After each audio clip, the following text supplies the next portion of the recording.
Yeah, we're on the air.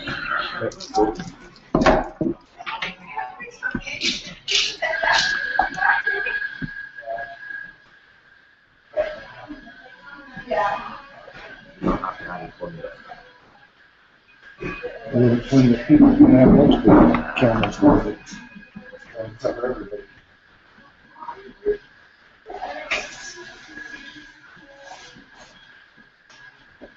So we're on the air on that one. What did it just pop up? There was an error loading your app. The app did not load because there appears to be some wrong. Lovely. I spent time yesterday getting everything. Right. It kind of makes you not want to be organized ever in your life, right? It doesn't seem to make any difference. I know that's a very jaded and cynical way of saying it. And highly convenient for me if I don't have to do it.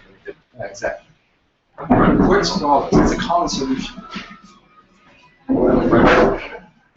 Sorry, Chris has been helping somebody move into his house last weekend. Because I sent lots of emails to everything. Maybe. Jacob, you think you just got I didn't see anything from him. He usually has his, yeah, but it's because of the weather. He's usually doing this paintball or whatever. Paintball versus Tolkien Society? You want to have this? I don't know. I already have it. Seen one. Well, how might you? Like, you just tell me you're an alternate universe. I already ate your sandwich. I had a sandwich.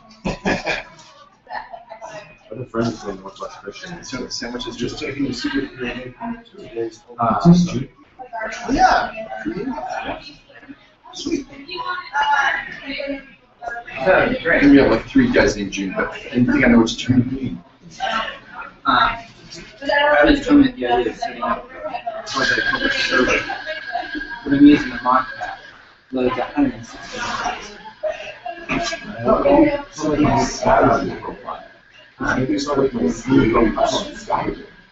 It's our group, but our 20 pack. Elvish language. You know, only the 2, you know, maybe like a word of the day. I've been watching that. Little slowly. Right, but not accessible to the whole site. And this is the latest. Yes, and I did Richard Nykoff. I looked through that. That was interesting. I thought it was pretty good. The environmental one, I was like, man, it's very worth it. We kept using the German word for worldview. Weltanschauung. Yes, exactly. For what? For worldview, the German word. Weltanschauung. That was his word of the day. Yeah, exactly. Hitler's was Lebensraum. Even what? Hitler's word of the day was Lebensraum. Lebensraum, huh? Living space. That was his excuse for invading Russia. No, seriously, it was his excuse. It was have to do with the fact that we were common folk during this other land, and I have to liberate you for German-speaking Austrians who are not in the greater left. Basically. No, he wanted more space for to increase the population of the German race. Oh, okay. I thought it had to do with the fact that it was just a common something, kind of like what Putin is saying with Russian speakers. No parallel there. No. Everybody knows that in the funniest little tidbit before his show, so late night with Wrong. He's in Spanish host. And he's not allowed to mention the word stuff, the CBS censor, because he's always the one to censor, right? So he can't say Hitler, he can't make comparisons to Putin directly. So he did it in all these obscure ways. It's not like it's never happened before. Oh, wait, it has. And he just, I gotta find that clip. It's so funny. It's just, it reminds me about the Quick Show. Yeah. And he's like, and it's not like the other one, because the other one was only an artist and everything. It's not like he came to power or anything. Oh, wait! He lists like 5 things that are correct parallels. And it's pretty creepy, and he does it beautifully. Russian journalists who made that. Oh, it's insane, but it's funny how he went. I know. So it's like it's I had to You're so kind to our space. yes. Just let me get to it. I called up on the Robin Hood research thing. Oh, excellent. So we get that. And I lost my notebook at home somewhere. Oh, well, I have to read the notes. Okay. So, they're on the website. They are. So, and which I can give you. Okay. I Good for you. But I got a neat smart that I can show you. I should ask you, Ben, how are you doing? Yeah, enjoying the weather? Enjoying the weather? It's in the 70s this week. Keep your cello, whatever, and you know, humidity. Is there a youth symphony performance tomorrow?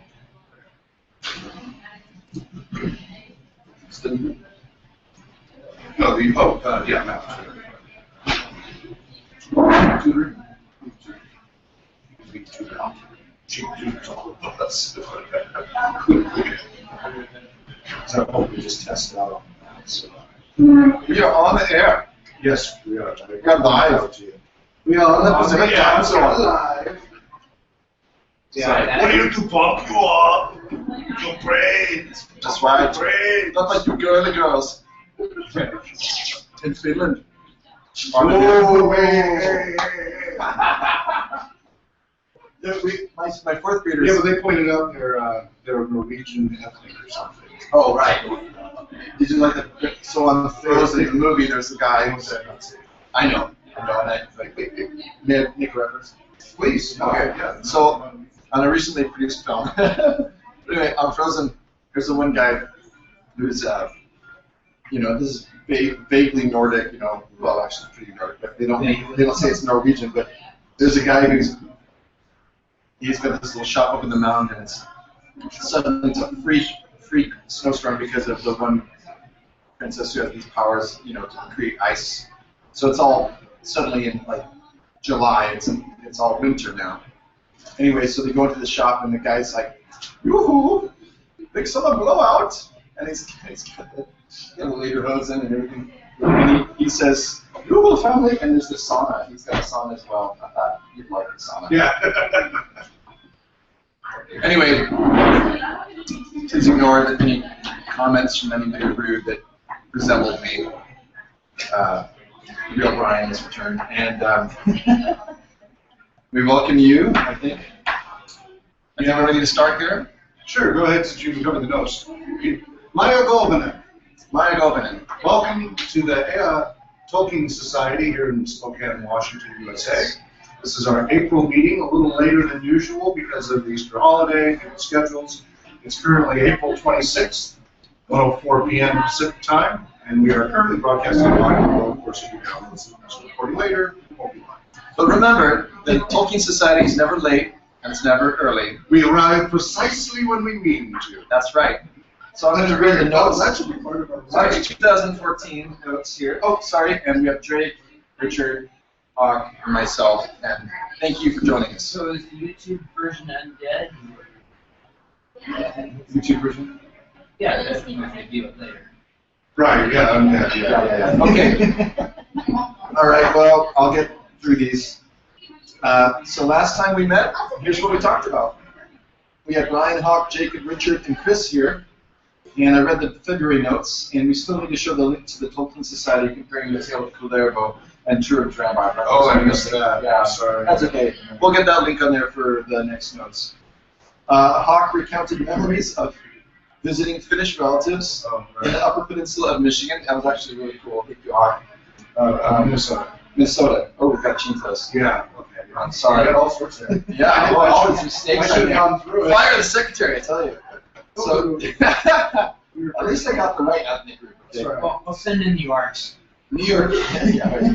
Richard made a plug for Hobbitus Stila, which is the Hobbit in Latin. So all you Latin lovers out there, oh, that didn't sound right. Whoa. PG-13. That's right. All those speakers of classical languages. Lovers of the Latin language. That's what I meant. Context. Please see Hobbitus Stila. Hawk read 78 of Tolkien, and basically what this we covered was letter 78. J.r.r. was giving fatherly advice to his son Christopher, who is stationed in South Africa in the British Army, to basically told him, get more thick-skinned, don't be so sensitive. He said, there are no real urukai in life, i.e. irredeemably evil people, such as the orcs or the master race horse. That was some navigation there. But corruption is universal among us as well as, quote, the enemy. So in comments about South Africa, where J.r.r. was born and where Christopher is stationed, especially the landscape that Tolkien paradoxically loves despite its barrenness. You're kind of scratching your head like, why does Tolkien love the barren, like windswept kind of plains of South Africa when he's so into forests and things like that? Probably because there's no shopping mall in the middle of it. Oh yeah, that's definitely what he was about. That's right, take it all. Maybe he loved it just because there wasn't as much, as many people living there. Right, just Well, the that's openness of kind it. of what I was alluding to. Ah, yes. And maybe just the openness, open view, and see. Yeah. Let's see. Wasn't that what a lot of European explorers loved the West? Yes. They just loved, but it was so You can different from see their so experience. far. Right. Pacific Coast, Mm-hmm. completely different from here. I mean, Yeah, absolutely. you notice that if you live on the Pacific Coast and then goes to area further east, you notice the lack of vivid green. Right. Right. Yeah, it is very, very, very. It's That's right. rainforest. Exactly. Are we doing okay on our? I think our audio seems to be good. So, okay, moving on, guys. We don't want to lose you, so please stay tuned in here. All right. So comments about South Africa. And a quote. This is, I think, probably the best quote we found last time we met. And this is from Tolkien talking to his son Christopher, and he said, "This book, i.e., The Lord of the Rings, has come to be more and more addressed to you, so that your opinion matters more than anyone else's." So we thought that was kind of like, That was huge. you know. I kind of felt they put a light on Christopher Tolkien's attitude of the way he's treated. I'm sorry, I buy the sandwich. Sandwich alert. Sandwich alert. Okay. That might have been another. Should I be quiet? No, it's not you. It's me back. That's the introduction. Sorry, go ahead, Jim. Okay. Colleen? Hey, come on. You like that? Sorry, he's teasing. Okay. Artemir's comment regarding Tolkien and Petrograd, because Tolkien was talking about Petrograd, and we were like, well, what is that? Petrograd, I guess, is. It's Right, yeah, geographic description. what city was it really? St. Petersburg? Right. So, question about was there a finished presence there? Anyway, most of the time Tolkien has facts pretty well, but he might have gotten a little bit wrong there.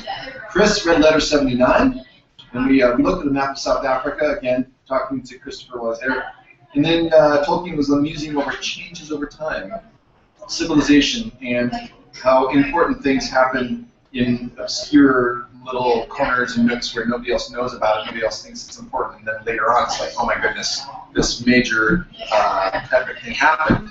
But at the time, people don't necessarily know that it was that important. And he kind of says most things are like that.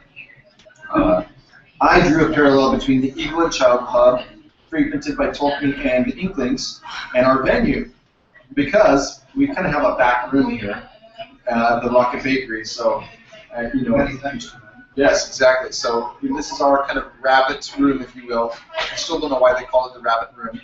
But Alice in Wonderland. rabbit hole. It's small. I think so, that's. Oh, right. Alice in Wonderland. Yeah, maybe.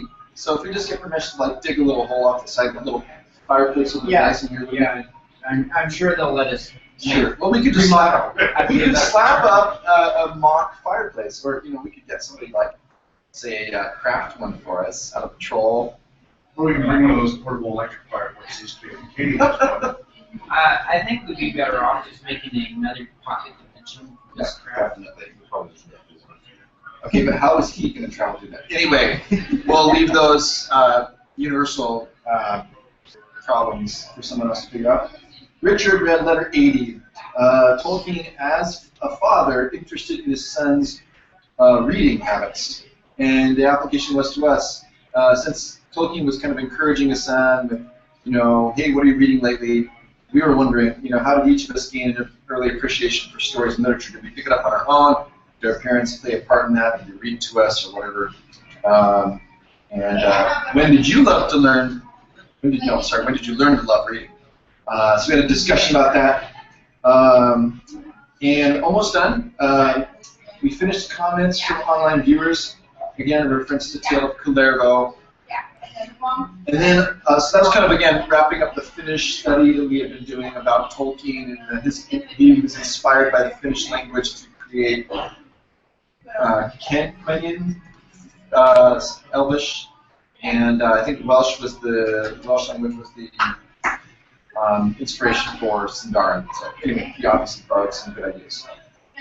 Hawk referred to Robin Hood by Neil Smith. I've never read this, but also Myths and Legends. Book title? Yeah, it was, yeah. Okay, so this leads to... I didn't bring it down at one time. Right, well this leads to an open question. Did Tolkien ever write anything about Robin Hood? Do any of you know of anything? Did he mention anything? I didn't get to research this. Okay. Well, I did a little checking, and so here's what we've got. Awesome. The short answer, yes, thank you. The short answer is that no, Tolkien never directly wrote anything about Robin Hood. Okay. However, if you consider the Inklings and how Tolkien and Lewis were part of like a wider group of people, one of the Inklings was a guy named Roger Lancelin Green, and he was an Inklings member, and he wrote a version of Robin Hood, like the Adventures of Robin Hood. So that's kind of interesting. But I think this is the best part. You've got to listen to this. Okay. So in 1959, this is from letter 219. We're like only 150 letters away from that right now. So in letter 219, which was from 1959, Tolkien wrote a letter to his publishers. Apparently, a Cambridge cat breeder had asked Ellen and Unwin if she could register a litter of Siamese kittens under names taken from the Lord of the Rings. And here's what Tolkien's reply was. My only comment is that of Puck upon mortals. Puck being a reference to Midsummer Night's Dream, Robin Goodfellow, which some people see as there's a connection parallel with Robin Hood. Okay? So anyway, he says, I fear that to me Siamese cats belong to the fauna of Mordor, but you need not tell the cat breeder that. Parks. Yes. Apparently not. So yeah. So he would have loved the whole 101 Dalmatians. We are Siamese, if you please. We are Siamese if you don't, please. That's right. You guys are trying to register. I know. Yes. Total cohort effect. Yes, absolutely. I'm proud of it.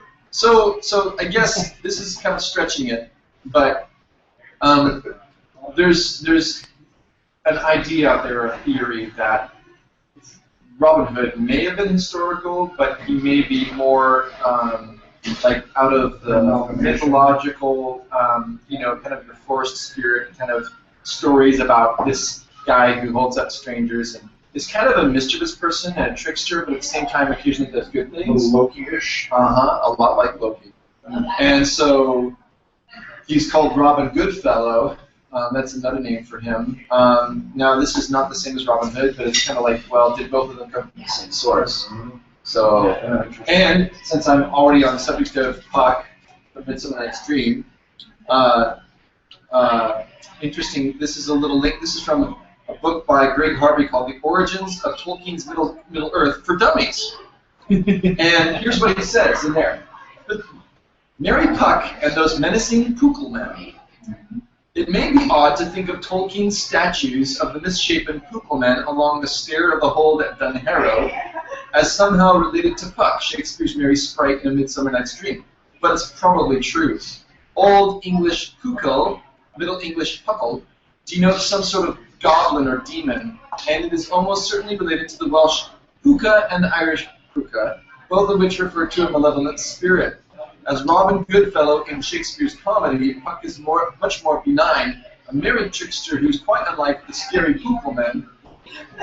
Nevertheless, we know that before Shakespeare gave his Robin a fairy makeover in the play, he was well known in legend as a hobgoblin, Hob being a nickname for Robin, whose mischief was much less benign. So there it is. I thought Hob was an old English name for devil. Yeah, it is. Yeah, it can be. Or really more like spirit. And then by application to devil. Well, it was a story they were talking about these things that were happening on Hobbs Lane. Yeah. Making the connection between devil. It means demon. It's a Celtic word. And end of the notes here. At our April meeting, we will read letters 81 through 83 out loud and discuss them. And we chose the third Saturday of April. That was, we had to postpone and reschedule for the next meeting of this meal. Those are the notes for March. Excellent. Thank you, Brian. Very much appreciate all the great work you're doing. But in the email I sent out, I was, thank goodness for Brian keeping things going and keeping us on track. Can't help you with that.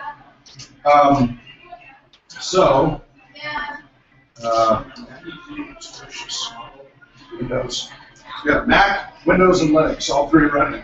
Mac and Linux ones are working fine. Guess which one isn't? Process for the motion. Microsoft virus. Is it in trouble? So, we have in the notes some letters we read. Something I'd like to also add, and we've done a little bit of it from either Amenhen or Malor, depending upon the time. So this is the latest Amenhen. The bulletin of the UK Tolkien Society and all of the spiels, of which we are an official spiel. And then what I thought we might add is maybe kind of an elvish word of the day based on slowly working through the Vineyard Tengwar, the collected works. It's the journal of the Elven Language Society, basically. Show the cool picture in the back. Yeah. Is that Gandalf down in the archives of Minas Tirith? Doesn't give an explanation, but that's close. That would be my guess when he's researching the ring. During the 50 years that he was gone from Frodo and Bilbo, Frodo's 33rd birthday to when he came back to Frodo, a lot of time elapsed. Those of you who've only seen the Peter Jackson movies would not realize that Frodo was the same age as Bilbo when Bilbo left on his adventures in the Hobbit, and that there was this huge time gap. It wasn't 50, 30 years, right? So, 30 years. do you think that was time spent in the library, or was that time? He was going all over. He Or said do he you was think that traveling all was over. time spent waiting to get access to the library? Well, yeah, the bureaucrats. Tolkien knew something about the British Library. That's the British Library in London, and it's you go in and you have to like. It's not like any library you know because you've got like ancient medieval manuscripts there, and so you have to like make an appointment and everything. And you can only bring in a pencil, and then you have to be white gloves.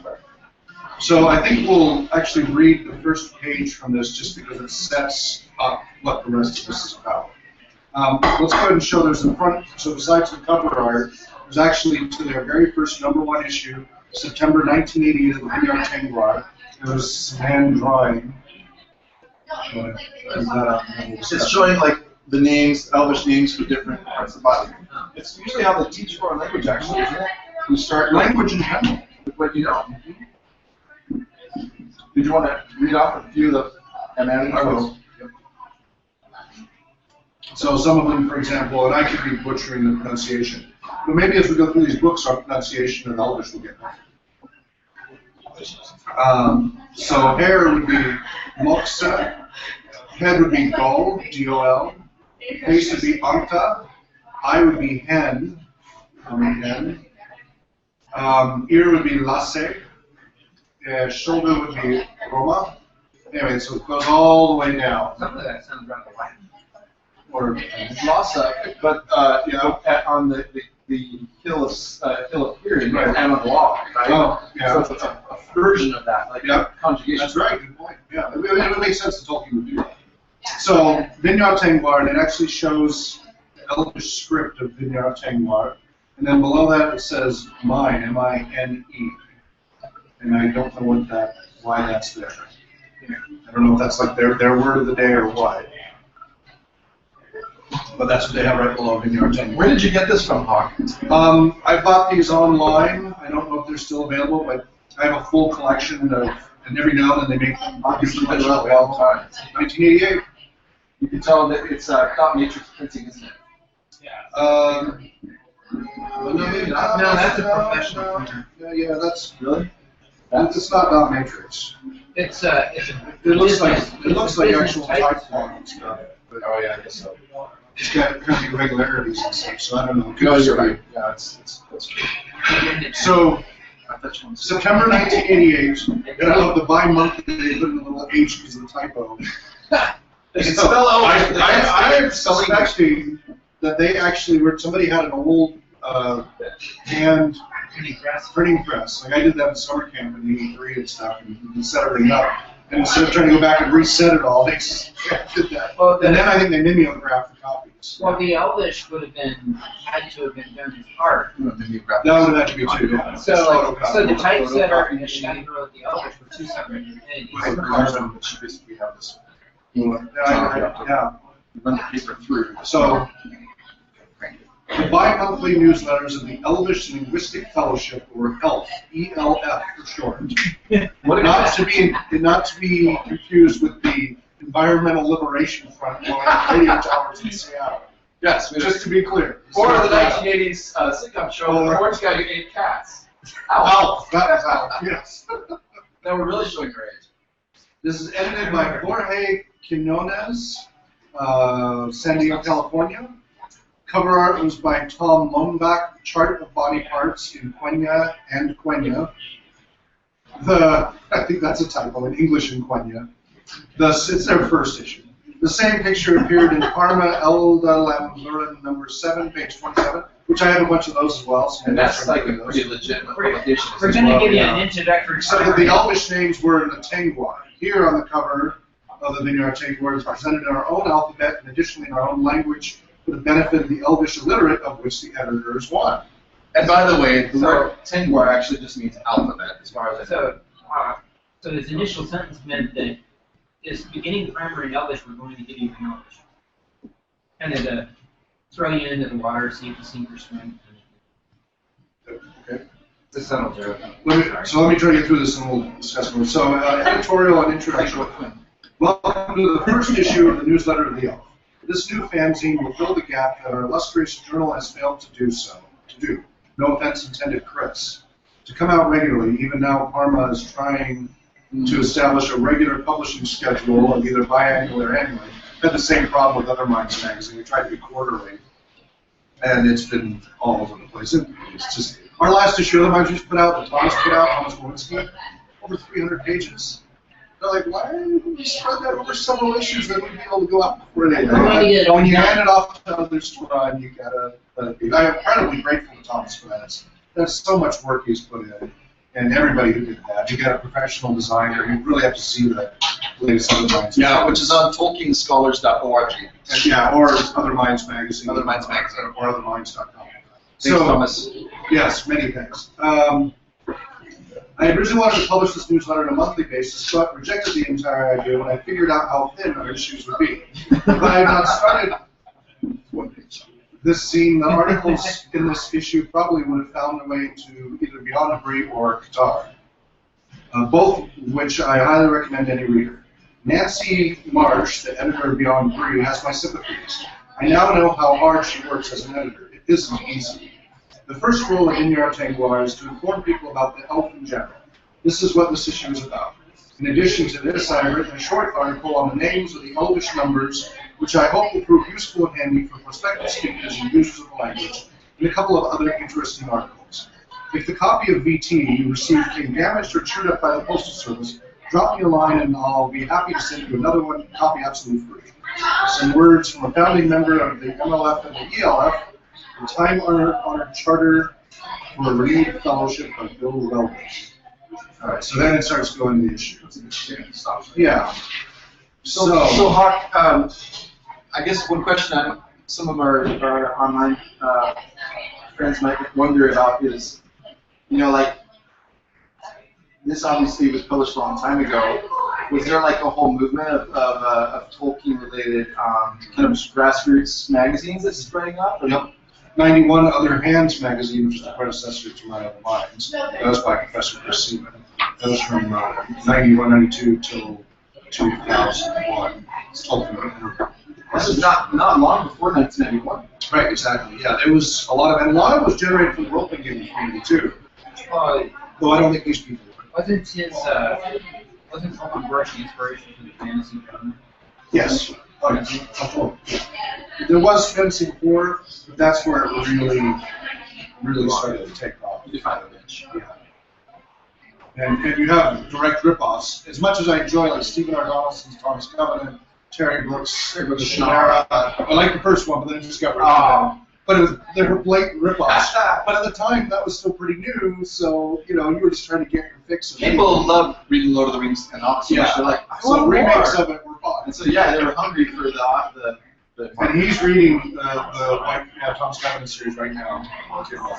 He actually came out with a third trilogy. I never read that. Yeah, well, he just published one more just now. Yeah, so there's 4 other books of that. So I'm going to have to go back and reread all this. This is the 80s. So let's go ahead and pick a word of the day. Because I don't know what if mine is, if that's supposed to be a word of the day. It doesn't give the English, so I don't know. Do we want to go with, let's just go with starting at the top of the head. Okay. Doll. D-O-L. D-O-L. Okay, so when So, do we know? Dol Amroth. Dol Amroth. What's another use of doll? Golder.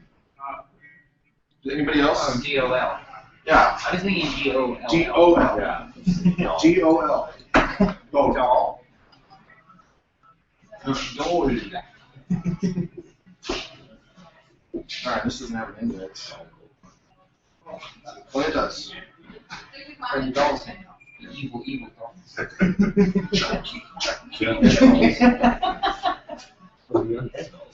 Well, why would Dol Amroth be called that then? What's Amroth? Is it the head of the hill? Maybe Amroth is a hill Yeah. where Arwen eventually, I think where she ends up dying in the appendices, right? Named after Prince Amroth. So maybe a hill could be referred to as a head. Did they use the dolls as burial mounds? Could be another like a reference. gravestone reference? I don't know one. Dol Guldur is, well, that's really named after a hill with a fortress on it, right? So it's a ruined fortress, it's a ruined, and even in the movie, you saw that it's up on a high place. I don't know if it'd be ruined. Isn't that just sort of the attempt to remodel? Yeah, that's right. I hate this new look. It's so tacky. It's so. I'm gonna take it down to the foundations and start over. We need some more Spider-Webs here. I just don't think interior designer and Sauron really mix, but I'm willing to stretch my mind. He was trying to do a reality show that was before time. Okay, I'm gonna hazard a guess here that there's the opposite middle mostly, but Dol, so head, but used to mean a hill or a center. Like the head is the kind of you've got the mind and it's in charge of the body, and then you've got like maybe a hill fort, which is kind of an administrative center for an area. It's like in Norwegian. The Black Worm, didn't he die on a hill or something? The most powerful worm. Oh, you're talking about the dragon. The black dragon. And Caliban, the black. Yeah. Caliban. I thought it was like F-C-T-H. Well, there's another dragon. Who's the other one? And Caliban and. Well, it's the one that I think another one that Durin fought. Gore. I'm drawing a blank. Come on. Here, it'll be here. I'm dealing with connection issues. So you're talking about Hurin, and that's second age. No, what is that? That's like Second age. I could be mistaken. Sauron. Glaurung. How about Glaurung? You want Glaurung, yeah. Well, in Norwegian or in Norse, the word house refers to, actually it's the word for skull. And so I know this because my name Huseland is, when I went back to Norway for a couple days to see where my great-grandpa was born on the farm there, that the farm was named Huseland, and the Danish, the original spelling actually for that was Houseland, and so you could say, well, it was the land where the houses were, but it's more likely to actually refer to skull, something to do with skull. Well, there's nothing to do with bones there. It had to do with the hill. There's a nearby hill, and it's round. And your skull, you know, if you have, in a way, that rounded shape of your skull was also used in Norse. Yep, was also used for a hill. And in that case, that's where the name came from. So it's not the first time that, you know, it's not a stretch to see the head and hill being connected. Or maybe a certain kind of hill. Is it maybe a reference to fortified positions? I think that would be another logical step. Anyway, so Nekihawk, so the word in Elvish for head is dol. G-O-L.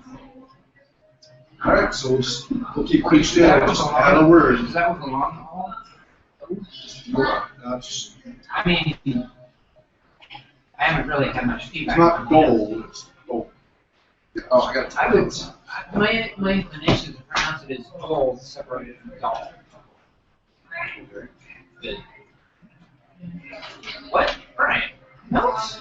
Yeah. Paper? Paper? Yes, it is So old school. an ancient. I'm such a throwback. How many computers do you have on this table? I want my back. Plus my smart, well, yeah, plus our brains, yeah. I'll just enter it. Okay, so thanks, Hawk, for reading that. Anything else?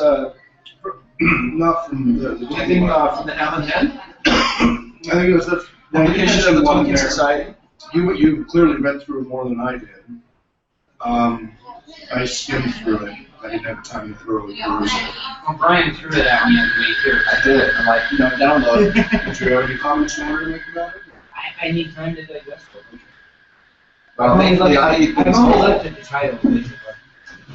Okay, I would recommend an article from page 14, and I don't know that this is available anywhere else. So this is a plug for the Tolkien Society to Oh, they have a new website. subscribe. They do.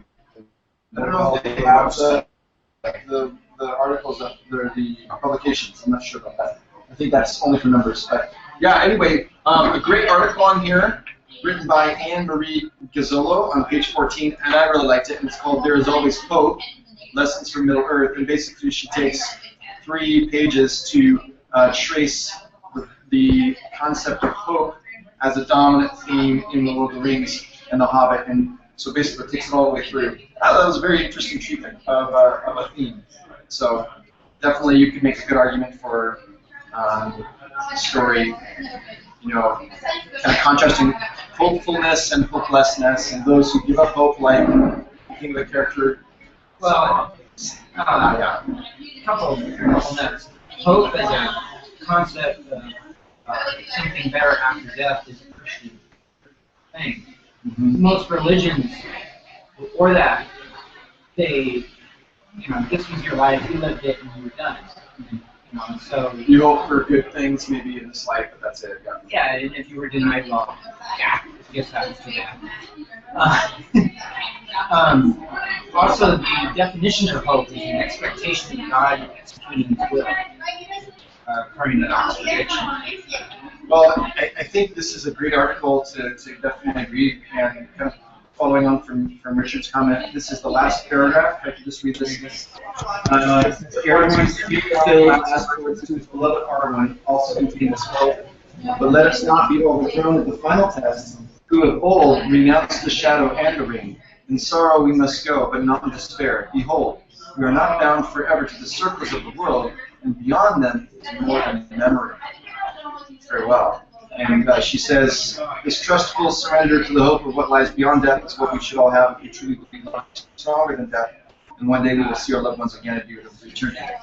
But she does deal with the hope that it's more like day-to-day hope, like going through trials, which of course there's a lot of difficulties. Sam and Frodo exploring their friendship, and so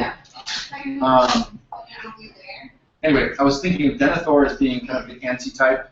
You know, here's a guy who basically seen evil and he said, forget it. You know, we'll never be able to defeat it. Well, something that is kind of, I feel, is a little bit crossed over in the movies and easy to miss in the book is that he had a Palantir, and Sauron was showing him through the Palantir all the forces that he had arrayed against him. So, you know, he listened to the Council of Evil and ended up burning alive. So, there's a lot to be said to that. Did you have anything, Hawk, from the M&M? Not really. They're getting ready to do various awards of the year and such through the Tolkien Society. Tolkien Society is nesting in the 72nd World Science Fiction Convention being held in London under the title LongCon 3. So they will be participating in that coming up. Actually, there's a campaign to get one of the world conventions here in Spokane. Yes, yeah.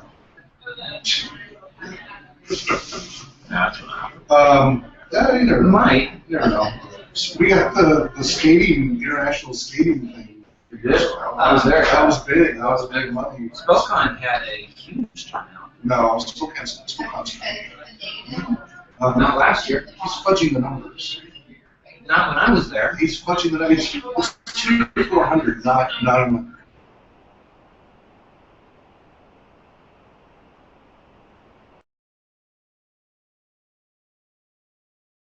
Large. What would we compare it to as a large convention? What would that be? Thousands. Oh, Thousands. okay. Well, you know, I'm in Hicksville. Yeah, I mean, it was large for Spokane, but I wasn't for a sci-fi convention, it's tiny. Right. So, I mean, not as tiny as my Tolkien movie, which is in the dozens. Yes, we wish that was larger. But that's I'm mixed about that. I'm mixed about that. Larger would be more work for me. Well, it would kill me. Basically, when I started about 30-something people, it's over.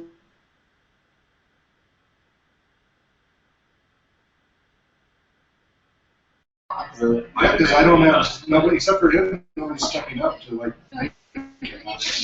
And with Obamacare and the new tax brackets, I've been financially going out. So I don't even know. I mean, even at my house, I don't know. Right? Yeah. The new normal is. There's something that maybe I could just throw in here that I just got an email about, and that is that the word on the street, and you can check this. It's legit. That Peter Jackson has retitled the third movie. Yes. Oh, that was right. That's right. Yeah. Go ahead. You want to comment? Was that in here, or where did I read that? I read that somewhere. Where is that on the Tolkien Scholarship? I don't know. I know I spread that. So it used to be called There and Back Again, because the first book, the first novel was An Unexpected Journey. Right. Second was would be second Hobbit movie, Desolation of Smaug. Third one was going to be They're Back Again, but now it's been changed to The Battle of Five Armies. It's translated. So anyway, I don't know if all of you out there have heard that. Johan has joined us, by the way, which is AKA Ardamir. Hey, So good to see actually you. in our hangouts. I guess you can't see us right now, but we waved our hands at you. It's doing that. I think his bandwidth is congesting. Yeah. Oh yeah.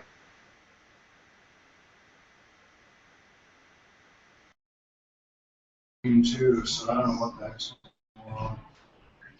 There was a CIA truck Sure, the outside. bandwidth lately. So Ardamir, did you hear that that Jackson was going to that he was changing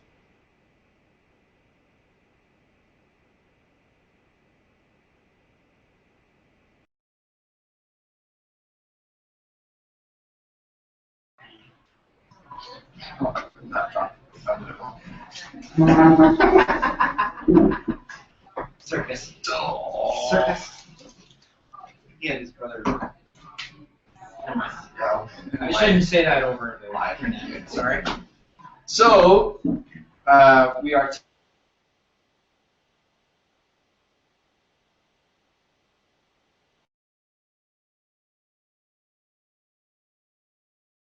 This year than we've usually seen it. You're not using your hotspot. It's choking as well. Really? Yeah. I'm distributing the load. Oh, just do the best we can. Is there a television truck in the area? When they extend that antenna, that's an ECM channel. No, it's not that. It's Well, we could shut off one of your bandwidth. bandwidths. Would that help? Well, like this is on the cell phone. That's on the Rocket Baker. This is on. No, so we are getting through visually there or not? Yeah. Let me see. Let me switch which one. What the heck? Huh. Access to We're trying to solve some technical No, difficulties. it's not bringing any of them up. Hang with us. Do we have some comments from Johan, otherwise known as Artemir? Can you hear us? Please disregard my earlier comments on Finnish people. There's some wrong with That was that. Drake using ventriloquism, That's mean, man. Own up to your mistakes. right? I coerced and say it. Yeah, the audio's working. Now we're getting So yeah, Artemir heard about the name change. That's about all I got. I'm not getting a lot of. I think we should get going on the letters probably. Yeah. We're kind of rambling a bit. Okay, guys. just a bit. Rambling, man. Mumbling. All right, which letters will we see? 81 to 83. 81, 83. Yep. We actually read We are. As we Sorry, usually do. Alright. I was apologizing to you. All right, let me start that with. way. I'll do that later. I know you're sorry. No, I'll start with 81. Oh, that's page 81. That's the letter. Oh, Here we go. Oh, you're good. Actually, are we in 181? Or 81? No, we're not. One, hang on. We're at 81. All right. Yeah, let me. double digits. 81 through 83. Yeah, it's amazing to think, Hawk, that we're only to letter 81. Well, I guess it takes a while. We're only the last 20 meetings. That's Yeah. This was back in the day where his time was eaten up by video games and he hadn't to do that right. That's for, don't get me started. Okay, letter 81 of John Ronald Reuel Tolkien to his son Christopher Tolkien. Side note, Christopher had moved to a camp in South Africa at Standerton in the Transvaal. And this is dated 23rd to 25th of September 1944, so it took him a couple days to write the letter. And of course, he's writing from home at 20 North Moor Road, Oxford. That's okay. My dearest, we have had another aircraft from you this morn, just on the eve of your departure to Standerton. I am pleased that the chapters meet with your approval. As soon as I get them back, I'll send the next lot, which I think are better, of herbs and stewed rabbit, Faramir, the Forbidden Pool, Journey to the Crossroads, the Stairs of Cirith Ungol, Shelob's Lair, and the choices of Master Samwise. There's not much more home news. Lights are steadily increasing in Oxford. More and more windows are being unwrapped. And the Banbury Road now has a double row of lamps, while some of the side roads have ordinary lamps. I actually went out to an Inklings meeting on Thursday night and rode in almost peacetime light all the way to Magdalen for the first time in 5 years. Both Lewises were there, and C. Williams, and besides some pleasant talk, such as I have not enjoyed for moons. We heard the last chapter of Warning's book, and an article of CSL, and a long specimen of his translation of Virgil. Footnote 1. I did not start home until midnight and walked with Charles Williams part of the way, when our conversation turned on the difficulties of discovering What common factors, if any, existed in the notions associated with freedom as used at present? I don't believe there are any. The word freedom has been so abused by propaganda that it has ceased to have any value for reason and become a mere emotional dose for generating heat. At most, it would seem to imply that those who domineer over you should speak natively the same language, which is, in the last resort, is all that the confused ideas of race or nation boil down to, or class for that matter, in England. The Western war news, of course, occupies a good deal of our minds, but you know as much about it as we do. Anxious times, in spite of the rather premature shouting. The armored fellows are right in the thick of it, and I gather think there is going to be a good deal more of the thick yet. Of course, this is September 1944. Yeah. The war would drag on for another Yeah, eight months. The front's near the border of Germany. Right. Yeah, because D-Day had already happened, so now it's a couple months in to the invasion. All right, here I am. I cannot understand the line taken by BBC and papers, and so I suppose emanating from the Ministry of Information, that the German troops are a motley collection of sutlers and broken men, while yet reporting the bitterest defense against the finest and best equipped armies, as indeed they are, that have ever taken the field. The English pride themselves, or used to, on sportsmanship, which included giving the devil his due. Not that attendance at a league football match was not enough to dispel the notion that sportsmanship was possessed by any very large number of the inhabitants of this island. But it's distressing to see the press groveling in the gutter, as low as Goebbels in his prime, shrieking that any German commander who holds out in a desperate situation, when, too, the military needs of his side clearly benefit, is a drunkard and a besotted fanatic. I can't see much distinction between our popular tone and the celebrated military idiots. We knew Hitler was a vulgar and ignorant little cad, in addition to any other defects or the source of them. But there seemed to be many V and IL. That's, I have no idea what that means. Seem to be many. There seem to be many V and little V period and I period. no, there's And then no L. Yeah, Yeah, it's IL. Anyway, it's referring to the Allies. I'm not sure who. But there seem to be many cads who don't speak German and who, given the same chance, would show most of the other Hitlerian characteristics. There was a solemn article in the local paper seriously advocating systematic extermination of the entire German nation as the only proper course after military victory. Because, if you please, they are rattlesnakes and don't know the difference between good and evil. What about the writer? The Germans have just as much right to declare the Poles and Jews exterminable vermin, subhuman, as we have to select the Germans. In other words, no right, whatever they have done. Of course, there is still a difference here. The article was answered, and the answer depended. The vulgar, I said V and I. stand for vulgar and illiterate? ignorant. No. Ignorant. Okay. Oh, right. Look, I get it. Up above, he said, we knew Hitler was a vulgar and ignorant little cad. Okay. All right. So V and IL means vulgar and ignorant little cad. Okay. And he's saying there's vulgar and ignorant little cads in Britain. The vulgar and ignorant cad is not yet a boss with power, but he is a very great deal nearer to becoming one in this green and pleasant isle than he was. And all of that you know. Still, you're not the only one who wants to let off steam or bust Try reading sometimes. this direction now, see if it's any better. And I could make steam if I open the throttle, compared with which, as the Queen said to Alice, this would be only a scent spray. It can't be helped. You can't fight the enemy with his own ring without turning into an enemy. But unfortunately, Gandalf's wisdom seems long ago to have passed with him into the true west. The northwest gale in the Straits of Dover has passed, and we are back in a mild September day with a silver sun gleaming through very high mottled clouds, moving still fairly fast from the northwest. I must try and get on with Pearl and stop the eager maw of Basil Blackwell, footnote 2.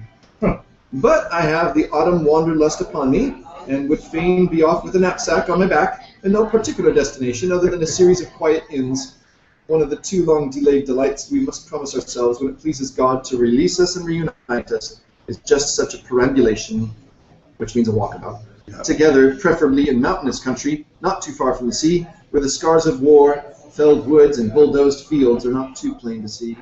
The Inklings have already agreed that their victory celebration, if they are spared to have one, will be to take a whole inn in the country for at least a week and spend it entirely in beer and talk, without reference to any clock. God be with you and guide you in all your ways. All the love of your own father. Letter 81. Cool. Drake, you want to read the next one? Not right this second, but just short. This I don't know how to read. Do we want Yes, to? you do. It's a short. Let's You went- discuss this. you went to public school. Where's the Footnotes? footnotes? Yeah, in the back there. By the way, Needle. Needle? Needle? Peter Collier of the Tolkien Library has joined us as well. Welcome, Peter. Oh, thank you. Good to have you with us, Peter. And the Tolkien Library. I'm not as familiar with that. Is that It's a the? list and website. Okay, right. Do they actually have physical copies of all the books as well? That's a good But question. it's basically an extensive works bibliography and keeping track of that. That's interesting.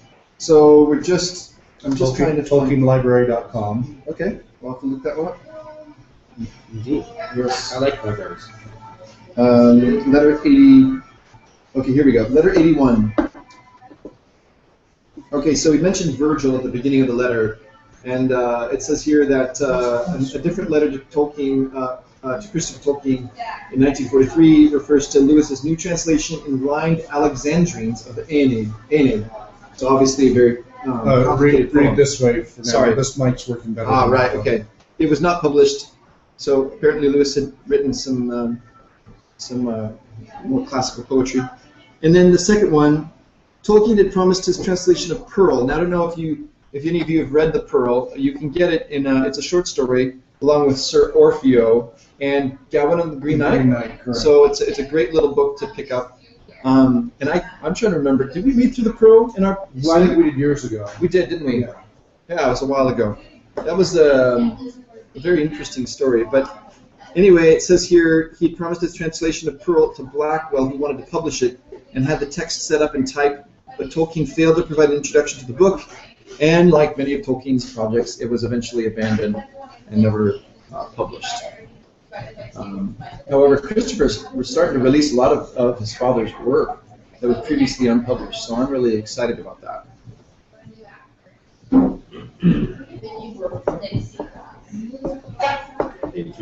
Yeah, letter 82. Do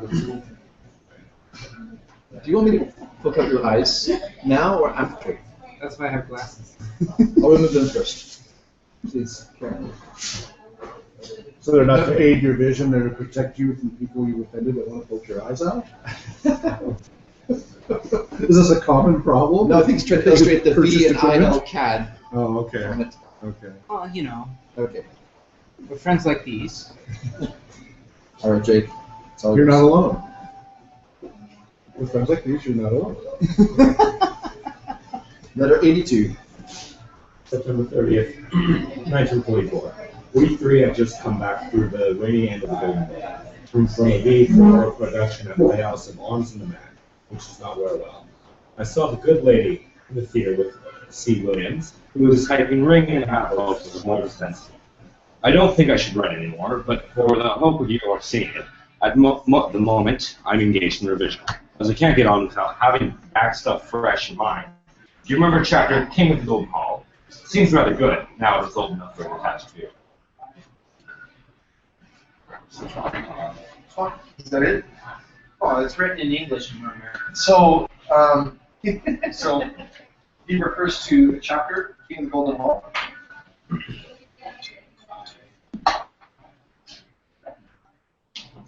That would be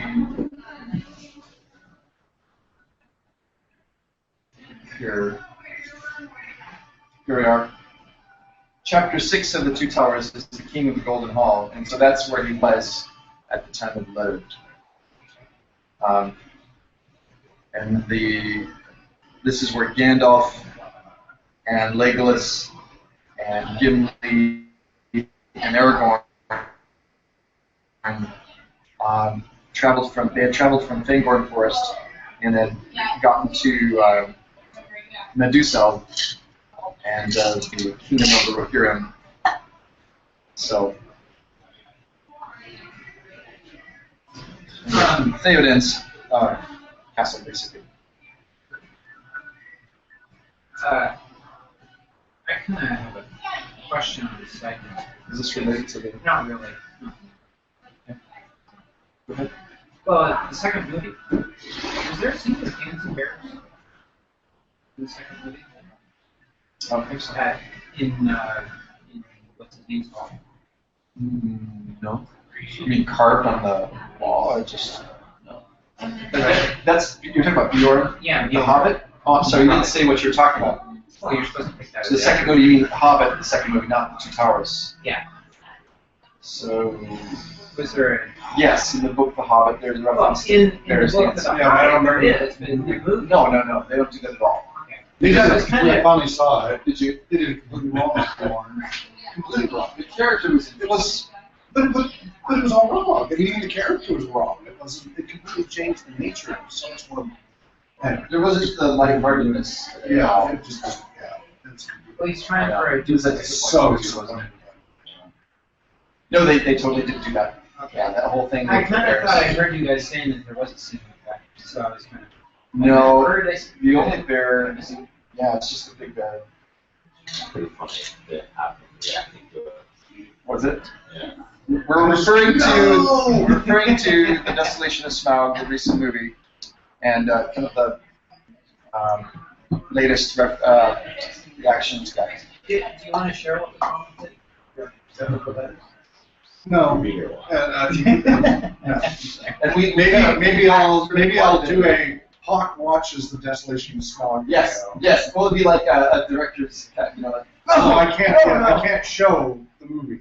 No, of course But you not. could show me reacting to it. And listen Well, to the background. I don't know. We could get you an effigy.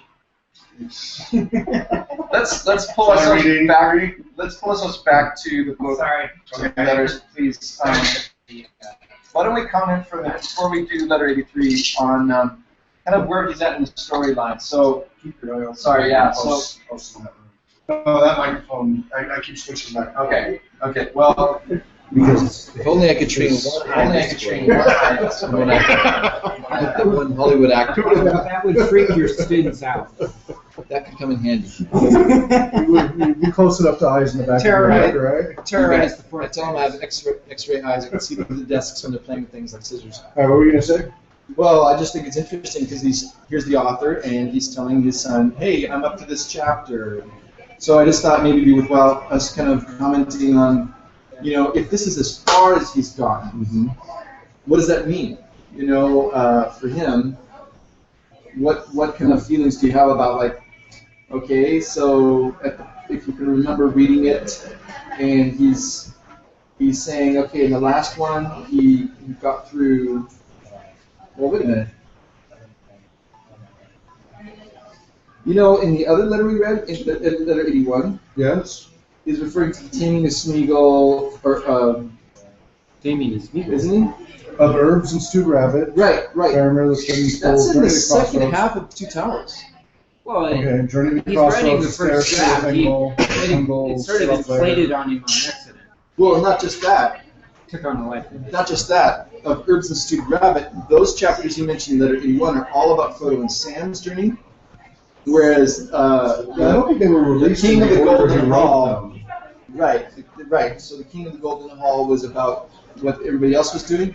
So at this point, he had decided, I guess, to which order to do that in. Well, I'm trying to write a book, and instead of writing it in the traditional front-to-back manner, I'm writing the scenes that interest me at the time. So right now I've got a dozen disconnected stories.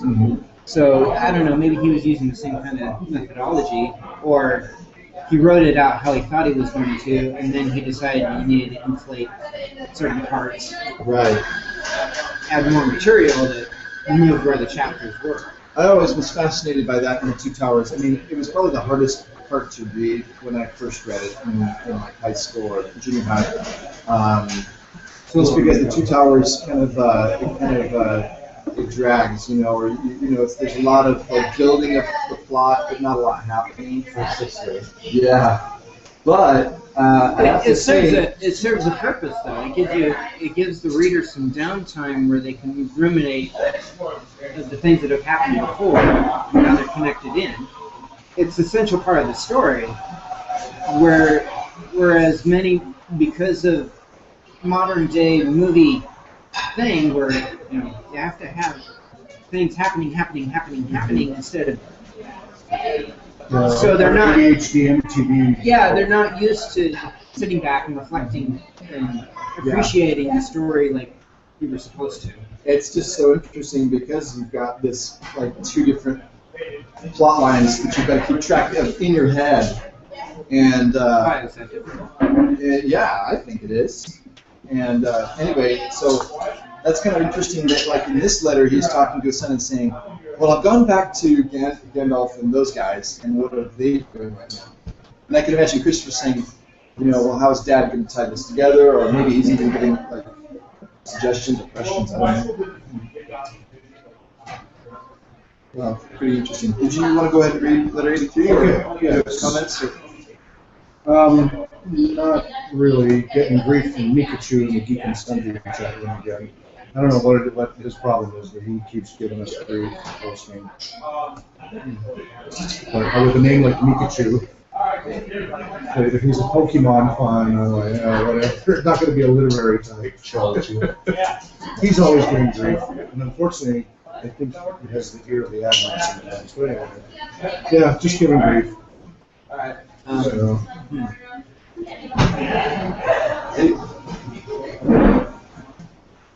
Well, Ignore him. He's not ready. Artemir's going to watch a new episode of the TV series Vikings after this. It's not too late at night. Yeah, my friends keep telling me to watch Vikings. It's supposed to be interesting. It's History Channel trying to make their history interesting. Letter number 83. Keep your eyes. Oh wait, hang on. Somebody posted here. What does that say? Did you read it? Can't read that. Thinking about watching a new episode of the TV series Vikings Oh, he after posted this. it there. It's not too late in the night. Good idea, but sadly saw it already. Okay. Okay, and that was between Johan Peter and Hoyer and Peter? Johan. Okay, Good. cool. That's good to have some Good to interaction see there. some activity there. Not Okay. some IRC. Well, let's read 83 All so right. that they can take in our. Number 83, from a letter to Christopher Tolkien, 6th of October, 1944. FS 54? That would be. Oh, I've got to look that up. Okay. It has been rather an unusually interesting week. You know how, even if you are not hard up, the finding of a forgotten bob in an old pocket gives you a curious feeling of wealth. I'm not referring to the fact that I netted about 51 pounds from my vacation labors on cadets, though that wasn't too bad, but to the fact that I am a week up. Term does not begin today, but next week. It has given me a wonderful, if fictitious and later to be paid for, sense of leisure. On Tuesday at noon, I looked in at the Bird and Bee with C. Williams. There, to my surprise, I found Jack and Warney already ensconced. For the present, the beer shortage is over, and the inns are almost habitable again. The conversation was pretty lively, though I cannot remember any of it now, except CSL's story of an elderly lady that he knows. She was a student of English in the past days of Sir Walter Raleigh. At her viva, she was asked, "What period would you have liked to live in, Miss B, in the 15th century?" She said, "Oh, come, Miss B, wouldn't you have liked to meet the lake poets?" "No, sir, I prefer the society of gentlemen." Collapse of viva. And I noticed a strange, tall, gaunt man, half in khaki, half in mufti, with a large, wide-awake cat, bright eyes, and a hooked nose sitting in the corner. The others had their backs to him, but I could see in his eye that he was taking an interest in the conversation, quite unlike the ordinary pained astonishment of the British and American public at the presence of the Lewises and myself in a pub. It was rather like Trotter at the Prancing Pony, in fact, very like it. All of a sudden, he butted in a strange, unplaceable accent, taking up some point about Wordsworth. In a few seconds, he was revealed as Rob Campbell of Flowering Rifle and Flaming Terrapin, Tableau, especially as CSL had not long ago violently lampooned him in the Oxford magazine, and his press cutters missed nothing. There was a good deal of Ulster still left in CSL, if hidden from himself. After that, things became fast and furious, and I was late for lunch. It was, perhaps, gratifying to find that this powerful poet and soldier desired in Oxford chiefly to see Lewis and myself. We made an appointment for Thursday, that is, last night. If I could remember all that I heard in CSL's room last night, it would fill several air letters. CSL had taken a fair deal of port and was a little belligerent, insisted on reading out his lampoon again while R.C. laughed at him. But we were mostly obliged to listen to the guest. A window on a wild world, yet the man is in himself gentle, modest, and compassionate. Mostly, it interested me to learn that his old-looking, war-scarred trotter, limping from recent wounds, is 9 years younger than I am. And we met when he was a lad, as he lived in Oxford at the time when we lived in Cussay Street, rooming with Walton the composer, and going about with T.W. Earp, the original Twerp, and with Wilford Child, your godfather, whose works he much prizes. What he has done since beggars description. Here is a scion of an Ulster Protestant family, residing in South Africa, most of whom fought in both wars, who became a Catholic after sheltering the Carmelite fathers in Barcelona. In vain, they were caught and butchered, and R.C. nearly lost his life. But he got the Carmelite archives from the burning library and took them through the Red Country. He speaks Spanish fluently. He has been a professional bullfighter. As you know, he often fought through the war on Franco's side, and among other things was in the van of the company that chased the Reds out of the Malaga in such haste that their general, Villalba, I believe, could not carry off his loot, and left on his table St. Teresa's hand with all its jewels. He had most interesting things to say about the situation at Gib since the war in Spain. But he is a patriotic man, and has fought for the B Army since. Well, well, Martin d'Arcy vouches for him and told him to seek us out. But I wish I could remember half his picaresque stories about poets and musicians, etc., from Peter Warlock to Aldous Huxley. The one I most enjoyed was the tale of Greasy Epstein, the sculptor, and how he fought him and put him in a hospital for a week. However, it is not possible to convey an impression of such a rare character, both a soldier and a poet, and a Christian convert. How unlike the left, the corduroy panzers who fled to America, Auden among them, who was with his friends got R.C.'s works banned by the Birmingham Tea Council! ! I hope to see this man again next week. We did not leave Magdalen until midnight, and I walked up to Beaumont Street with him. CSL's reactions were odd. Nothing is a greater tribute to Red propaganda than the fact that he, who knows they are in all other subjects liars and traducers, whatever that word, believes all that is said against Franco and nothing that is said for him. Even Churchill's open speech in Parliament left him unshaken. But hatred of our church is, after all, the real only final foundation of the C of E, so deep laid that it remains even when all the superstructure seems removed. CSL, for instance, reveres the Blessed Sacrament and admires nuns! ! Yet if a Lutheran is put in jail, he is up in arms. But if Catholic priests are slaughtered, he disbelieves it, and I dare say really thinks they asked for it. But R.C. shook him a bit. Do ramble on. Letters need not be only about exterior events, though all details are welcome. What you are thinking is just as important.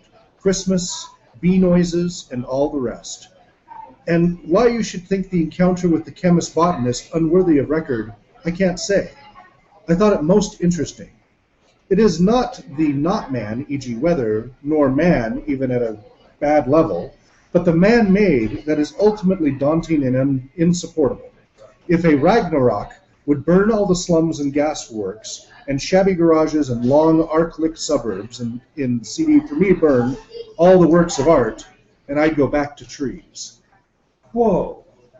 That letter was packed full of so many references, and I did not get all What of the them. heck is a corduroy Panzer? I've got a question on that. There's a lot. There's so much material in this letter. We could spend a I whole assume it's session slang on for it. something. It is, and we'll have to look it up, and We may have to come back to a lot of come back to these. next time. Because Yeah. I just got one big feeling from this, like I'm on the outside listening in, because there's a huge literary circle. Yeah, that we're really Part- running into both a cultural and a cohort effect here Yeah. of the time period. There's so many references that unless you're really immersed in British literary, political, pop culture, all of that That's true. from the 1940s, So I'm guessing that's a lot of references. I'm Let's see guessing here. corduroy is, of course, it's kind of fabric. So Yeah. you're Well, I'm a gonna, professor. if we don't right? mind, I'm gonna kind of go through it and Go kind for of it. see if we can discuss. yeah. So he talks about making 51. So I like this referencing Phil Wealthy finding a bob and roll pocket. That's nice. You find a little something like, oh, hey. I've got Or changing the Yeah, couch. but he made 51 pounds from his vacation labors on cadets. Now, was that him grading papers or I think it was lecturing that he did. lecturing? No, okay, at the Yeah, military teaching, school or basically, something. yeah, Okay. And that he's actually ahead, which he almost never writes. He's always writing how far behind he is, how overloaded he is. And I like how he says, if fictitious and later to be paid for sense of leisure. Now, does that mean from The Hangover or just that he's not staying on top of other things and maybe I he figured, could? well, I didn't think it was a hangover reference. I thought it was just he was putting off things that he was going to put him in a crunch time later. Right. That could be. Yeah. Let's see here. Oh wow. We got all sorts of discussion going on here in the hangout. Let's see which is Okay, relevant. referring to the Viking thing. So Peter and Johan, if you don't mind, we're just gonna reference some of your conversation. Okay, they're talking about the Vikings and home life. Johan doesn't think Vikings is that good. Pinpoint why. Game of Thrones is better, he believes. Well, Okay, they were discussing Vikings versus Game of Thrones and such. Vikings does needs some kind of historical accuracy. Where Peter Collier, too many storylines and too little dragons and White Walkers. There you go. Read through Tolkien's letters all through the last night. Funny, some of those read here.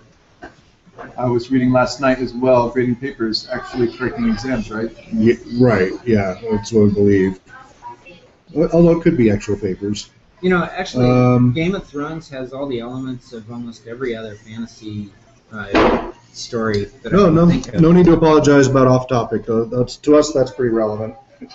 Vikings and other art. No, the Elder Scrolls has dragons and undead all over the place.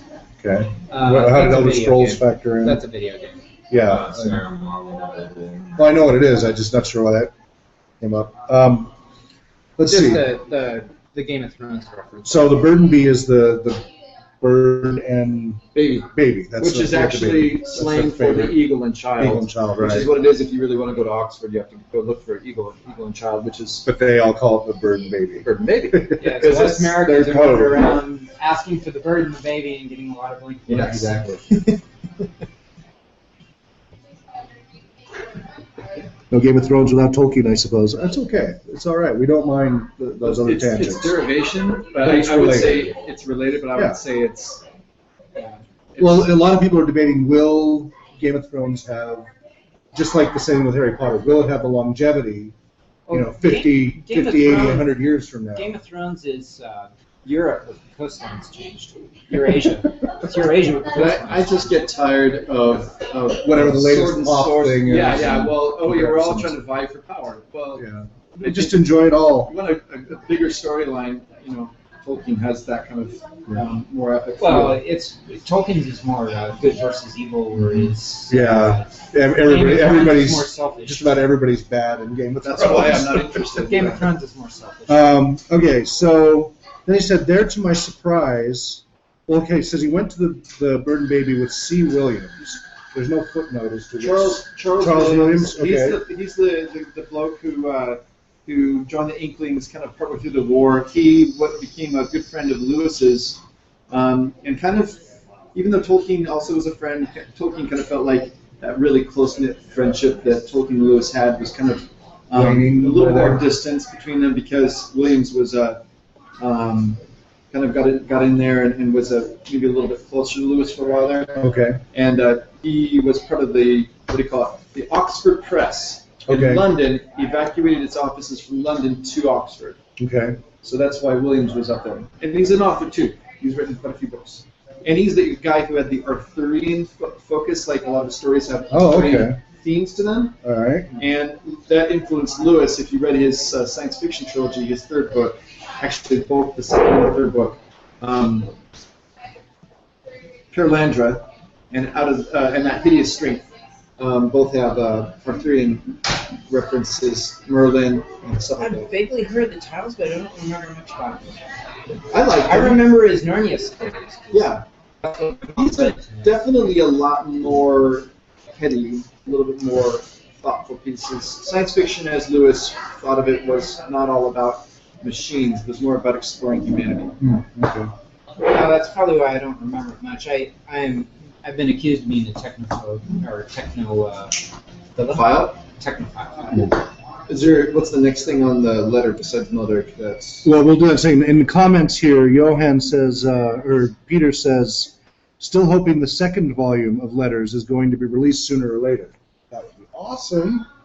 Those have been just so insightful. These letters have been. how far does this go though? It goes to the 1960s. doesn't Well, I it? think they found more stuff scattered Oh. throughout, right, from all the other resources that have been dug Christopher up. found a whole bunch. So, Johan says, yeah, that would be great. Remember, there were rumors about it some years ago.